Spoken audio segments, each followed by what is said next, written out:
Okay, hello everyone, and thank you so much for joining us. My name is Hannah Crapone. I'm the Content Marketing Manager here at Certiport.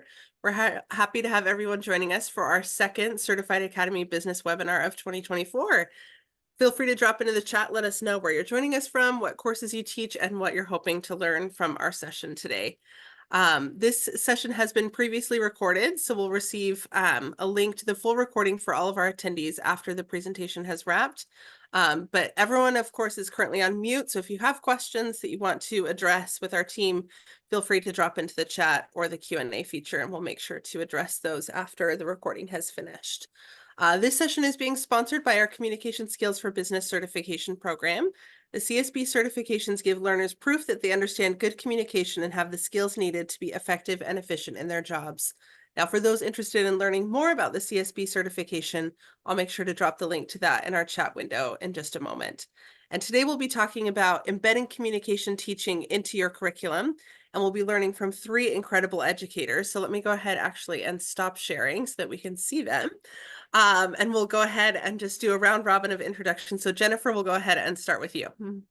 Hello, everyone. My name is Jennifer Stubblefield. I'm a proud Kentucky retiree of 27 years, where I spent a lot of my time in the classroom teaching communication skills. I never had the fortune of having a communication skills class. Oh, to have a business communications class. But I knew I had to have it, so I embedded it into my classroom. So I'm excited today to be here to talk to you about that. Upon retirement, I did get the awesome call to come work for Certiport. So now my job in my retirement is working with teachers across the nation, helping you do better things in your classroom with the curriculum and the software and the resources that you've got to get these kids certified. Amazing. Thanks so much, Jennifer. Chad, we'll come to you next. Yeah, thanks for having us. My name is Chad McKenzie. I'm an IT professor at Wake Tech in Raleigh, North Carolina. Been teaching about 17 years or so. Although I teach in the IT division, I have taught previously a business communications course. And so, I realize the value of the communication field even inside IT. And so I'm glad to be here, glad to talk with my colleagues as well. And a plug for Certified Conference. I met Jennifer in person there last summer, and she is just as amazing, even more amazing than online. So come to the conference and you'll get to meet her there too. Perfect. He's already doing my job because I was going to drop more information about that at the end of the session. So we'll make sure to get everyone the link to be able to register for that as well. Thanks, Chad. Brittany, let's come to you next. Hi, I'm Brittany Hochstetter. I'm also at Wake Tech in Raleigh, and I'm a communication professor. I started off in K-12 teaching English classes and public speaking classes, and then worked on graduate school, made my way to the community college where I got to do what I really love to do, which is teaching communication classes. And I've taught just about every communication class that we offer at Wake Tech, and I've also been a department head, an online lead. I've wore a lot of different hats at the community college. And my connection to Certiport really came through working on a really interesting project with Chad, and we enjoyed working on a podcast with the Certiport that we just wrapped. So I'll plug that if you want to hear more about our project. So I'm kind of new to this world, but I'm just nothing but impressed with everything I've seen with this community. So I'm excited to be here. Amazing. Thank you so much. And I'm very excited to be able to talk more about teaching communication skills. So I wanted to kind of lay a foundation for those who maybe aren't teaching this yet about why it's important. So Brittany, let's come to you first. Why do you think it's important to teach communication skills in the classroom? I think that communication, and those of us who teach communication all the time, this is something we kind of grumble about in our department meetings, that we all know that communication skills matter. Because when you read a job description, what does it say in the job description? It says strong communication skills, right? Written and verbal communication skills. And then when you get on the job, what are the things that get us into trouble or get us frustrated? Well, conflict with people, communication, miscommunication. And it really doesn't matter whether you go into healthcare, whether you go into accounting, whether you go into IT, whether you become a teacher.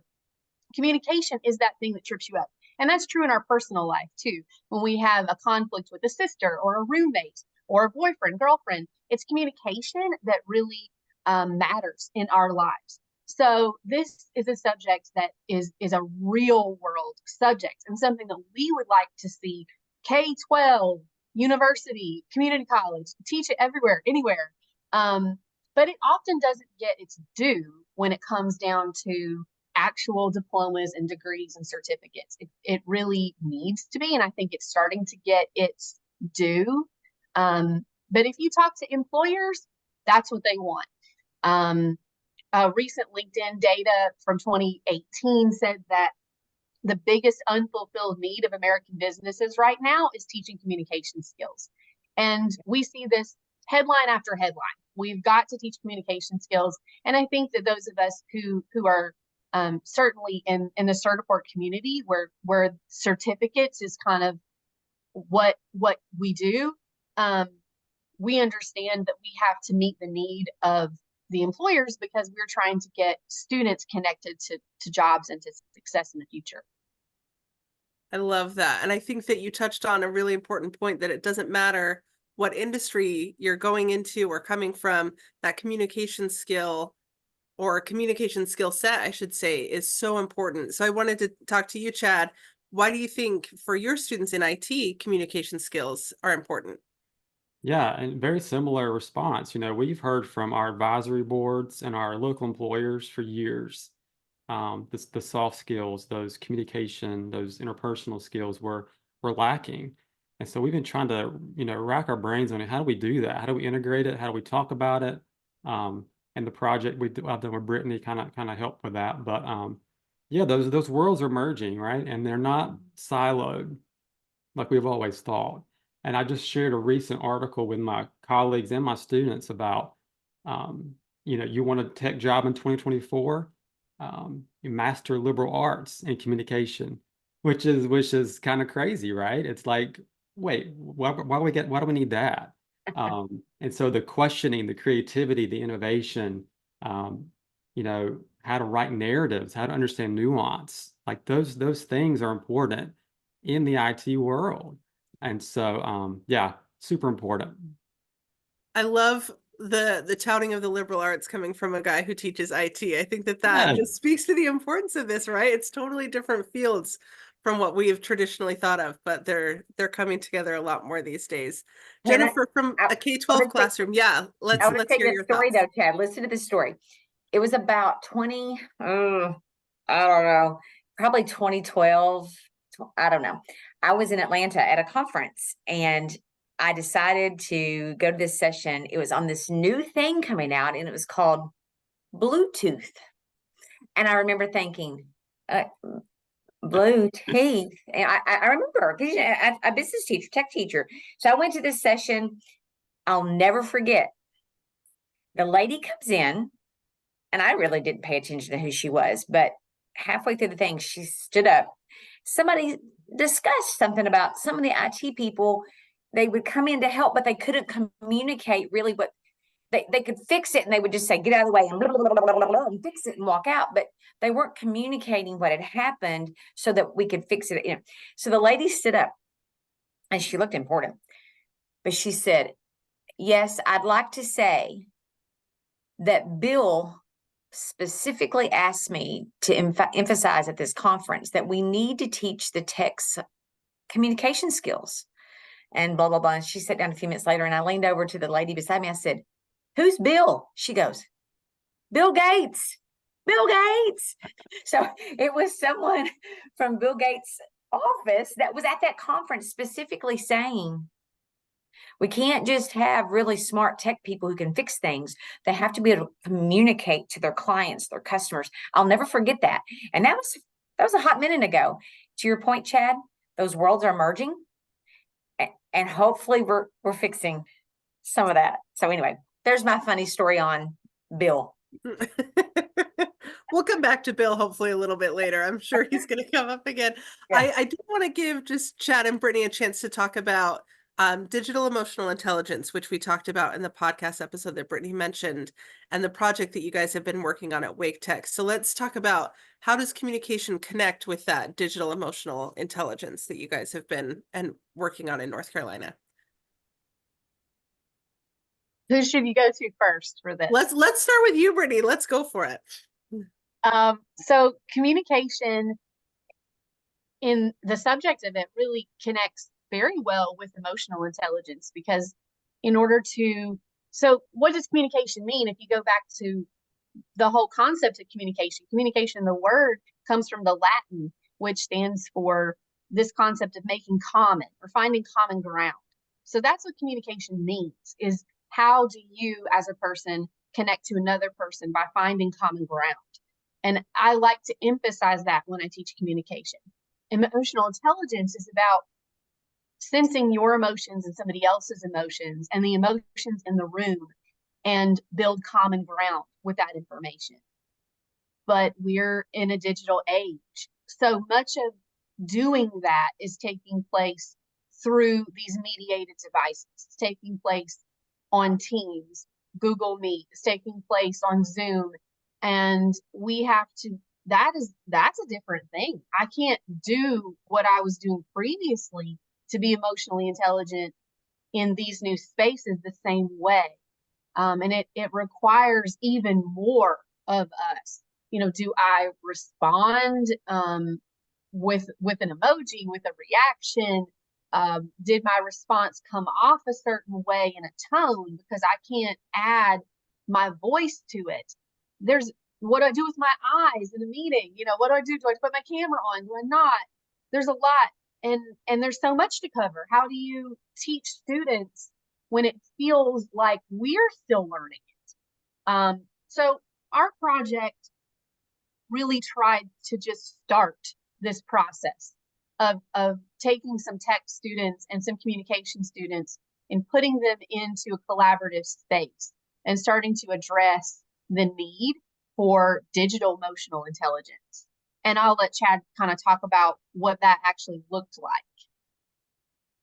Yeah, that like you said, Jennifer, we merged these two disciplines, and that's something that's kind of foreign to a lot of people. And so we kind of introduced them to some tech skills first of all, and then we introduced them to some interpersonal skills with Brittany. So it's kind of like we had two experts working together, two different classes, trying to see what would happen, right? What's the outcome here? And then the final is like a group project with we combine the comm and the tech students to help them. They're going to problem solve. What's an issue in higher education that they want to solve? Bring them together. How we were kind of hands off, let y'all figure that out. All the while they're learning all these things, right? What Brittany just said. How do I communicate with my group members online? How do we figure out a time that we all can meet? And then what do we do when we get to the meeting? Like, what are we doing? So I think all those things kind of come together to kind of help these skills increase. I want to get into some of the tactical aspects of that. So that's kind of my next question. It bleeds really well into this, is how can educators teach these communication skills in the classroom? So thinking about projects or lessons or different ways that you have students working on these skills, whether it's in a full course, similar to what Brittany's teaching, or to Jennifer's point, in a classroom where it's not completely dedicated to this topic. So Jennifer, we'll start with you. What are some of the projects and lessons that you worked on with your students to help them develop their communication skills? Well, if this would be a 75,000-minute organizational conference here, if I had my druthers on how to do this, but here's the number one thing you need to know if you're listening. If you have the fortune of having a class like Brittany does, please know how blessed you are, because that's what students need. And I could go on a whole tangent about how COVID even sent our communication skills back further. Some of our students, I don't know about you guys, but I had students who would hide, literally behind their hoodie and their hair. And then you have the extroverts, but folks, even the extroverts like me and Hannah, we suffered during COVID because, to Chad's point, do I dare open a bottle of water and take a drink of it during a video meeting? Do I do that? If you'd asked me in 2021, I would have said, do not. That is rude. Do not. And I would have gone on etiquette. I now feel very comfortable picking up a glass of water and drinking it, not chugging it, not making, y'all know. I've had to pivot. We all had to pivot. So the number one thing I think teachers that are listening who don't have that luxury of having a course, because you've got a course, you got all kinds of luxuries, but you're going to need to embed it. And how do you embed it? The number one thing is that you will model it. You will model it. I would take my students and I would make them take their phones, because they've all got phones, and we would go to different parts of the campus in groups, and we would have video meetings, and I would teach them about the angle and the light and the noise and all those things. They don't think about it until you ask them to do it, and you have to model it. Put them on professional meetings. I'm a big career and technical student organization person. FBLA was my rah-rah, the collegiate level, the PBA, there's all kinds, PBL, PBA, DECA, there's all kinds of organizations. Let's see, the tech one is TSA, I think. Anyway, I used my career organization, FBLA, to help me embed my curriculum in that communication skill area. For example, so many of the events require public speaking. The event might be entrepreneurship, or the event might be problem solving, but they're on their feet and they're communicating. And I would use it in my classroom because it was cross-curricular. So use your clubs, use your modeling. But the third thing I want to recommend, the number one thing you can do is, for example, when I was in Excel teaching, I don't know, whatever in Excel, and I had 5 terms that day, I would make them make a digital infographic on those 5 terms, teach them about, if you're going to capitalize the first letter of this word, then you must do it in all of them, blah, blah, blah, blah, blah, blah, blah, blah. And we would be in Excel, but I would be teaching those communication skills such as standardization of capitalization, punctuation, spelling, all those things that are so important. Communication just became a part of every class I taught. If I'm doing a unit on sexual harassment in my business management class, next thing you know, we're making a bulleted list. In my business law class, one of the things I did, and if you're listening, I can send you this. I would love to send you this assignment. How to send bad news. Writing a bad newsletter is difficult. Nobody wants to send bad news. But in this world, you have to email bad news sometimes. You have to send them a letter, all these deliverables. And the famous assignment was the Potter letter, Podder. Mr. and Mrs. Potter had been coming to the ski resort for 15 years every Valentine's Day. But guess what? You've got to send them a letter that they can't come this year because the pipes have froze and you're in renovations. So how are you going to make them happy and keep their business, keep that goodwill?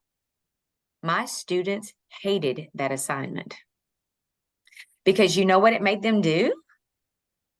It made them do something they never thought about doing. First of all, write more than 120 characters in a tweet or whatever, right? They had to think about all of the things that would be involved in writing a bad newsletter because we had studied it. Students told me later, they kept that letter and they used it as a model on how to send bad news. No one had ever asked them to do that. Incorporating real life projects into your everyday classroom, such as in my business law class, where they could have sued us. They could have said, no, I want my money back or whatever, because we canceled the reservation. That is my number one suggestion, is make it real life, put in real projects in all of your classes, and it'll all come together. I love that, because I think with your examples, we've covered verbal, we've covered written, we've covered all these different aspects of communication that are so important to touch on. And Chad, I wanted to see if you have some additional ideas that you've done with students at the collegiate level for embedding these teaching moments into your IT curriculum. Yeah, and I would just piggyback on Jennifer's statements. The number one thing you can do is model it, and that is through your email communication, or when you're on Teams. I do a lot of online classes. How do I present myself when I meet with a student or when I meet with the class? They're paying attention to all that, and if we can't model it well, then they're gonna do the same things we're doing, right? It even starts with your syllabus. The first thing they see in your class, or the first thing they get, what does that communicate to the students? How is your course set up? If you're in an LMS or you're in a classroom, what does that communicate to your students? Think about those things. And secondly, I'll just say, I teach a lot of the software classes, Outlook, PowerPoint, Excel. Same thing Jennifer said. those communication skills are inside those platforms. They're not just productivity tools, they're actually communication tools. And so we're teaching the students, hey, I'm gonna be very explicit. This is how you write an email in Outlook.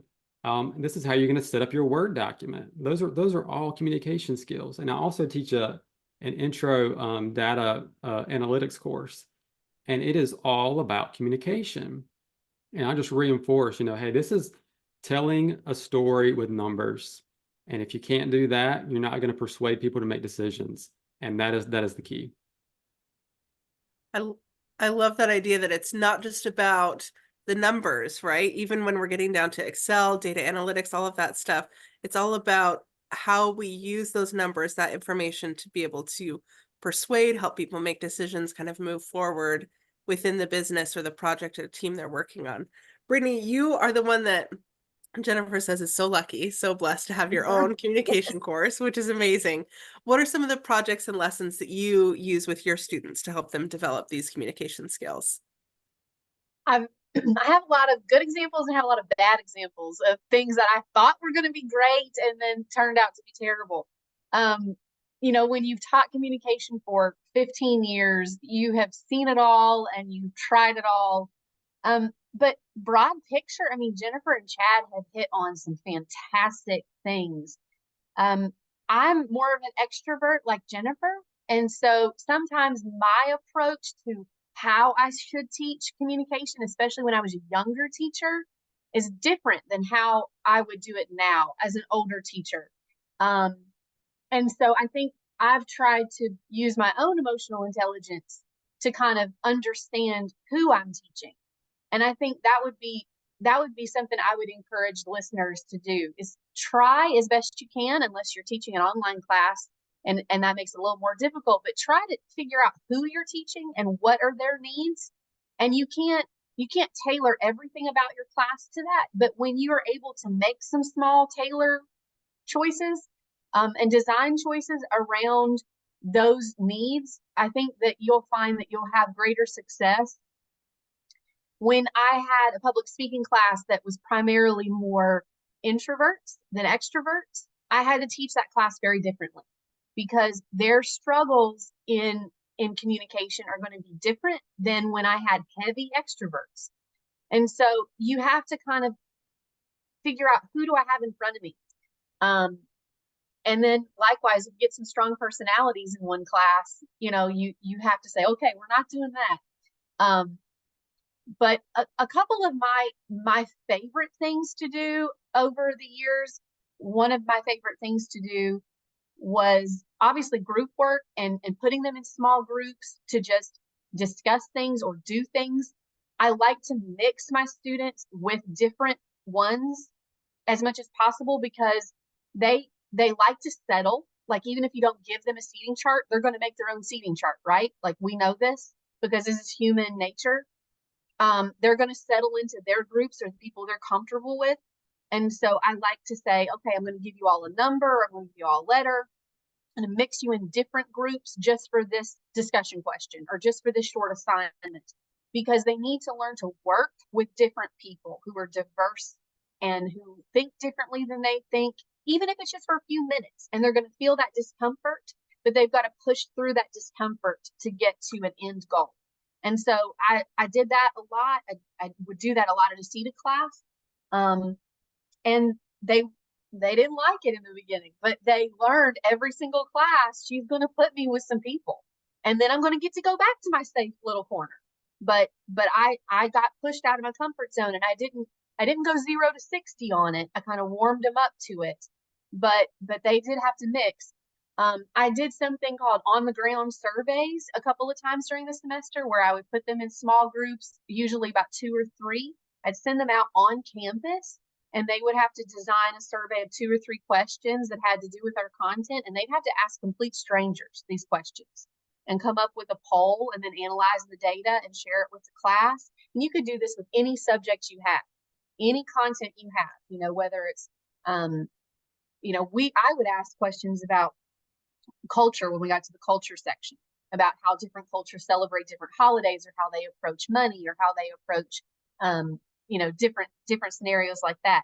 but you could do this about any tech class or business class.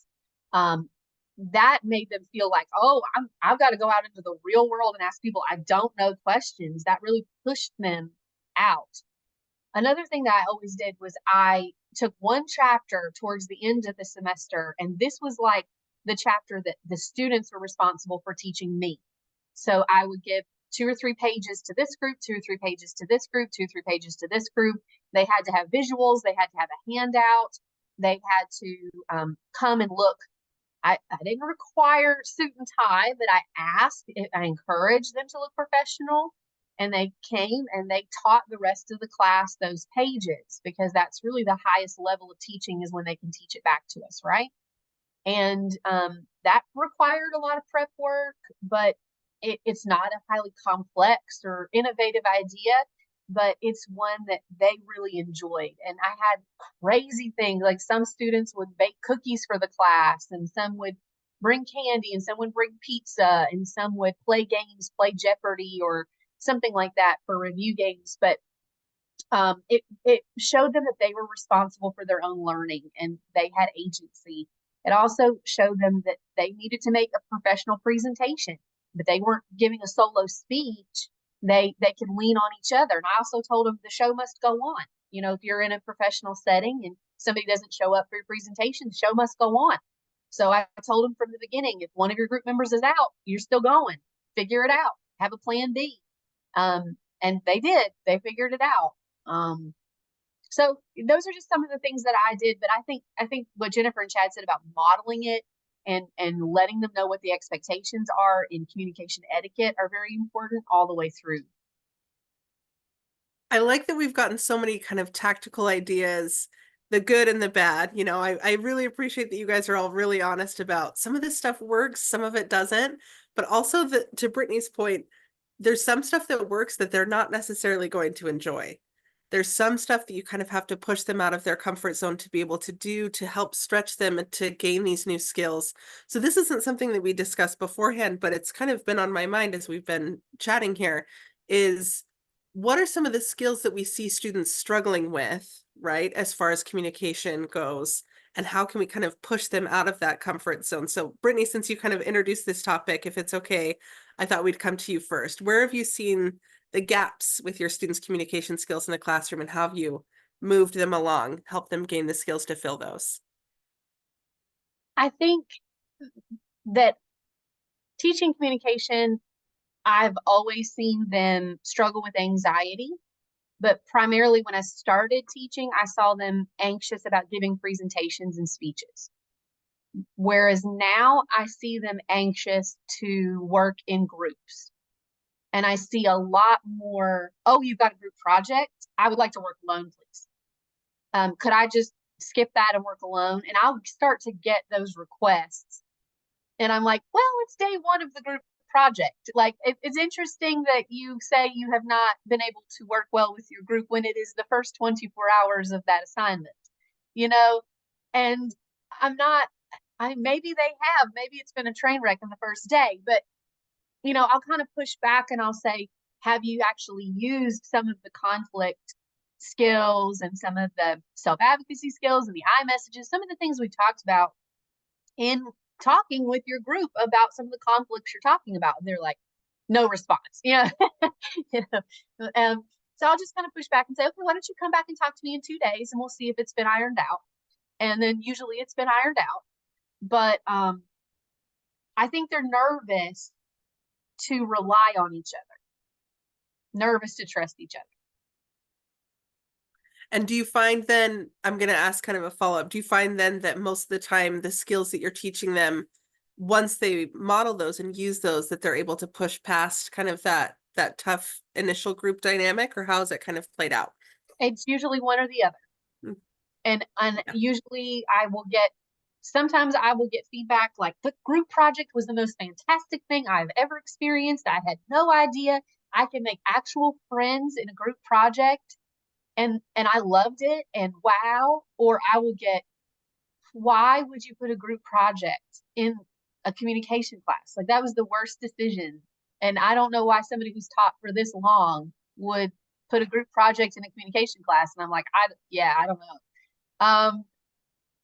So I think it really just depends on whether they are willing to go there.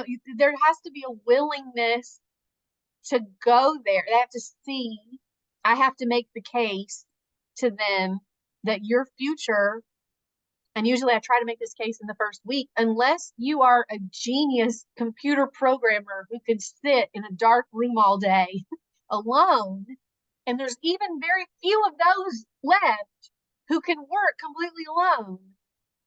Everybody else has to work with people. And even take that aside, your personal life probably included people or you wouldn't have gotten here. So, there's people in your life and you're going to have to communicate with them. So you're going to need to learn these skills now or later. Your life's going to be pretty painful. And they start to get it. Yeah. Well, and I really think that regardless of the end result, right, whether you really get along with your group or don't, it still models a workplace environment, right? Whether I really get along with my colleagues or I have colleagues that I have a hard time working with, it's not like you can just vote them off the island. It's not like you can just say, I'm done doing this. I'm ready to move on to something else. We have to be able to figure out how to function properly in that group environment. So I think that is a huge element of communication.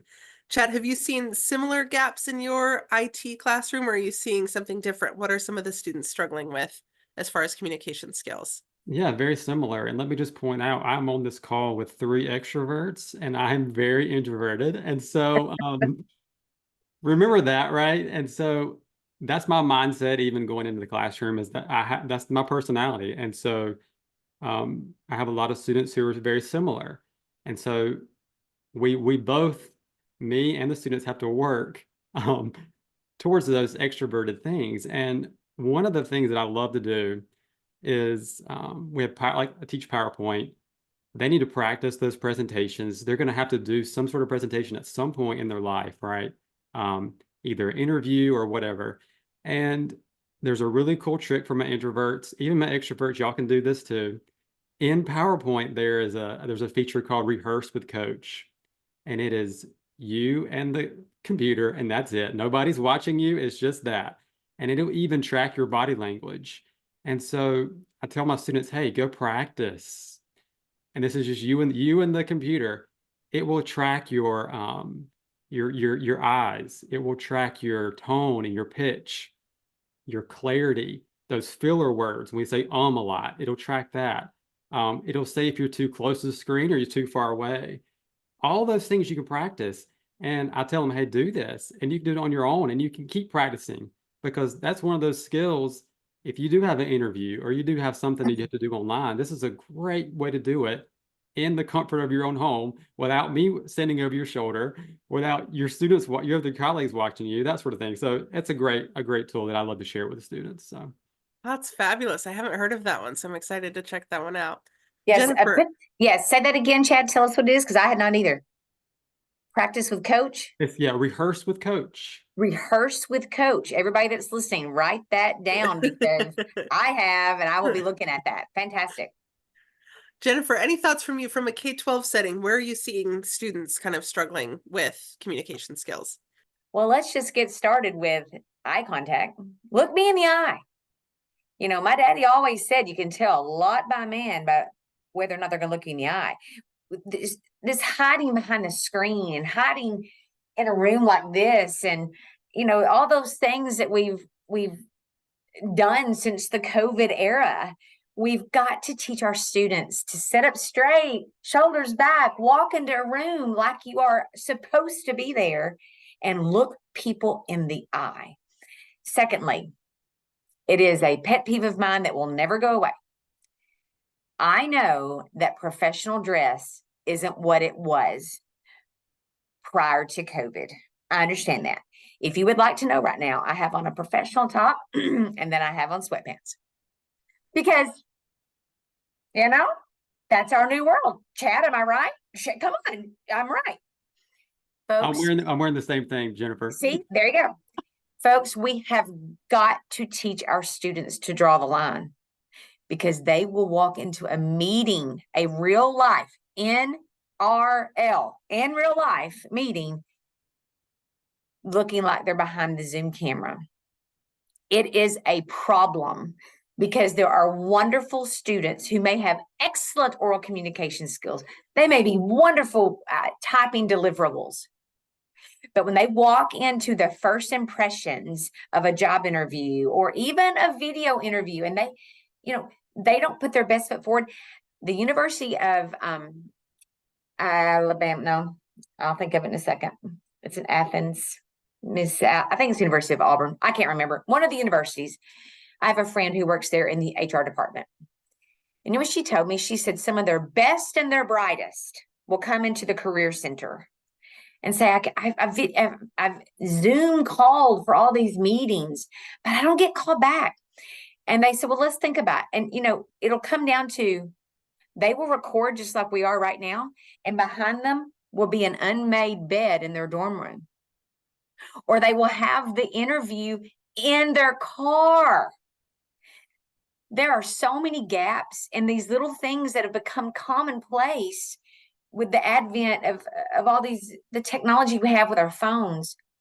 We have got to put a professional image back into the communication skills realm because it matters. End of sentence. It matters. Now, my grandmother also taught me, don't judge a book by its cover. That's a whole different story. I'm talking about the communication that you send off when you walk into a room, first impressions. I don't think the handshake is dead. I love to shake someone's hand. It's a human connection that I make. And when I shake someone's hand at a conference last week, and it's the deadpan dead fish, and I just want to say, excuse me, let me show you how to do this, okay? Folks, it's those skills. The way you walk, the way you carry yourself. So many things are important. And I'm going to tell you, that same lady at this University Career Center told me, she said, do you know what? So many things, and you guys at the community college level may know this as well. I did not know this. Do you know that the new thing in the first line of interviews, let's say at a big firm like Ernst & Young or I don't know, Procter & Gamble, these big think tanks, you have to answer these questions. You hit record and then you record your answers to these questions and then they send them in. And if you don't make the cut with these pre-recorded questions, I don't care how good you are. I don't care what your GPA is. You're not going to make the cut for the second interview. So to answer your question, Hannah, we've got to teach our students elevator pitches. And we have to have them record it and practice it and peer critique it. And then we have to actually take them somewhere and put them in an elevator and make them do it in real life. These are real problems that the employment world is throwing at our students with this new AI technology and all these things. And if our students can't make the cut on some of these little things, they're not going to get called for the real interview. And that's a problem. So those are some of the biggest gaps that I'm hearing from the people that I work with and in my own research, just kind of reaching out, asking what are our students lacking in? I love that we've talked about some of the gaps, some of the ways to kind of fill those gaps. And now I'm sure we have a ton of our listeners who are wondering, okay, so where do I start, right? I might be teaching a full communications class or I might not. How do I start embedding these types of principles into my curriculum? So Jennifer, since you're kind of our expert of embedding it into a course that's unrelated, what advice would you share with everyone who's here? Number one, start on your back counter. I had a back counter in my classroom, and I'm sure even secondary or post-secondary, you guys have got a study area or an office space or something. I started making sure that I had embedded all this, and then I wanted my students to be able to prove it. And along came this call from Certiport, said, hey, we're starting this new certification. It's called Communication Skills for Business. In the world, would you be interested in piloting this and just taking the test? I said, sure. So I got my top 10 best and brightest from my FBLA officers from my classrooms, my seniors. I put them on my back counter during lunch after school, and I set them down on the test. And they passed it. And this epiphany went off, and I said, oh my goodness, where's this been? And it came down to the fact that me and my coworkers, We were teaching it. We were embedding it into everything. And we were a big FBLA school. And our FBLA program taught it, embedded it, professional dress, public speaking, deliverables, written communication. We counted off -5 for every spelling error and extra space bar. And let me tell you, it matters. Errors don't get jobs. Anyway, that, can you tell I'm passionate about that? But anyway, so because we had embedded it, these top 10, again, they were the top 10, they passed it. And then I just started small, offering it to a few more kids. I just kept going until I realized this is what employers are begging for. I want my students to take the certification test. And you know the funny thing, in my FBLA competitions, the people who scored the highest on my certification, communication skills certifications, they were also the ones that ended up on stage all the time for FBLA. And when I realized putting my career clubs together and all this together, it all embedded into itself, that's how I started it. And let me tell you, they got bit by the bug. And some of them would say, hey, listen, my friend Chad, he took this certification and I'm going for a presidential scholarship at the university. I could use everything on my resume possible. Can I sit for that test? Why, yes, you can. I embedded it. I introduced a program into my classroom called Industry Certification and Communication Skills. I got my superintendent, my principal behind it, and my parents. Are you listening? I got my parents on board because my parents out in the working world, they were sick and tired of people coming in for job interviews with pajama bottoms on and Crocs. And when they found out that I had a formal teaching, that I was teaching this type of material, how to sit up in a chair, how to inflect your voice, and how to use tone and volume when it's necessary. Those kind of things, when they found out I was teaching all that, my parents got on board and there were waiting lists for my classes. And I wasn't even teaching a formal business communication class. So there's my advice. Embed it, put a program in place, the kids will get bit by it, and the rest is in the magic. I love it. I love it. Chad, any thoughts from you? Where should our educators start if you're looking at maybe a class unrelated to business or communication? Yeah, absolutely. You know, if your school doesn't have the funds yet to purchase the CSB certification, it's not a bad idea to go and look at the objectives. And you can, like Jennifer said, you can already look and see, am I doing these things, or how can I do these things in my classes already? Super helpful. And also, I'll just take something that I've done is I find my people on campus. I find Brittany, I find the comm department, and I say, hey, I need help. Y'all are the experts. What can I do? What can we do to make this work? And I think there's people on your campus who know what they're doing. So go use them. Get out of your silos. Go to the liberal arts. See what their building looks like if you haven't seen it, or their room. And do that. There's a lot of value in that. Breaking down those silos, I think, is so important. That collaboration opportunity, it really speaks to what we're hoping our students do as well, right? In the classroom, is collaborating and learning from each other. And Brittany, you're the one who has 15 years of experience teaching communication skills. So we'll come to you last as our kind of our expert. What are your thoughts for where educators should start for teaching and embedding these skills in their classrooms? I think that it's important, going back to digital emotional intelligence. I do think, as Jennifer mentioned, coming out of COVID, it's important to process things through an emotional lens, and that will kind of facilitate good communication skills at times. That when you have conflicts between students, that's going to happen no matter what you teach, but trying to use those opportunities to emphasize skills like empathy and say, okay, taking them aside individually, what do you think that person might be feeling right now? How do you think that person might have come to that conclusion? Could you see, if you put yourself in their shoes, why this might be seen this way?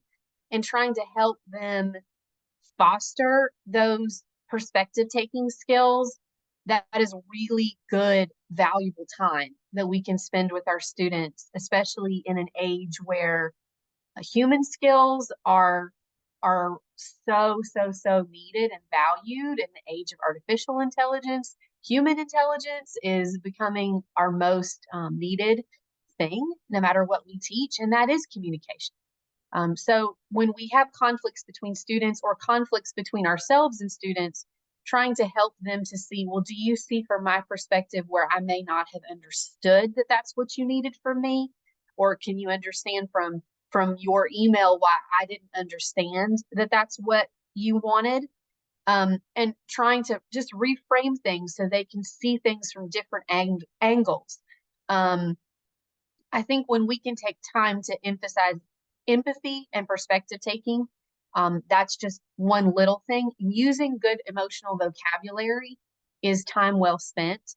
Um, when a student is struggling to say how they're feeling, helping them to say, or you may have to help coach them. Are you frustrated? Or are you angry? Are you disappointed? What are you feeling? To try to help get to the problem solving. Sometimes I'll have to say, what are you looking for me to do? Or what would you like me to do in this situation, to try to coach them towards what they're asking for. Those self-advocacy skills are lacking. Those are all kind of emotional intelligence approaches to communication that's time well spent. And those aren't really like assignments, but those are more just reminders, even to myself, because our jobs are tough. And I don't think that teachers can hear enough that their jobs are difficult, and they only got more difficult after the pandemic. And then they got even more difficult after ChatGPT. And so we have to be very patient with ourselves and patient with our colleagues and patient with our students, and kind to ourselves as we work through the challenges, and really use communities like the one that Certiport has built here to draw from each other. Well, I really appreciate everyone's perspective on this. I think it's been a fabulous discussion, and we have lots of incredible new points to be able to embed into our classrooms. I did want to go through, before we wrap up, just a couple housekeeping items. The first announcement is that as part of this Certified Academy Business Program, we do offer a boot camp. So say you're not teaching CSB in the classroom, you're really interested in testing it out, seeing what it's like. We definitely encourage you to register and get access to some of those materials.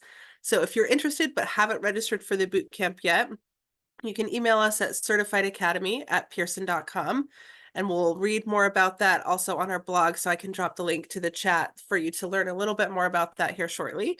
The second announcement is that Certified Academy Business, to Chad's point at the very beginning of this conversation, is kind of a build up to our annual educator conference that we host every year in person.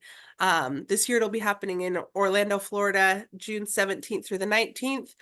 So if you want to enhance your experience or even collaborate with some of our educators who are on this call in person, we would definitely encourage you to register for that. certified.certiport.com. You can register and get access to all of the materials and information that's going to be coming up for that conference here this summer. And the third announcement is that our next panel discussion will be happening in just 2 weeks. I believe it actually takes place on Valentine's Day.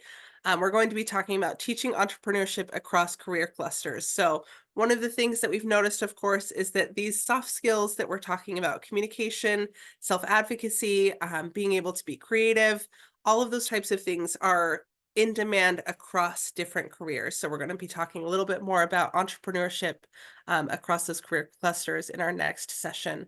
So as always, thank you so much to our fabulous presenters for being here with us. We really appreciate you.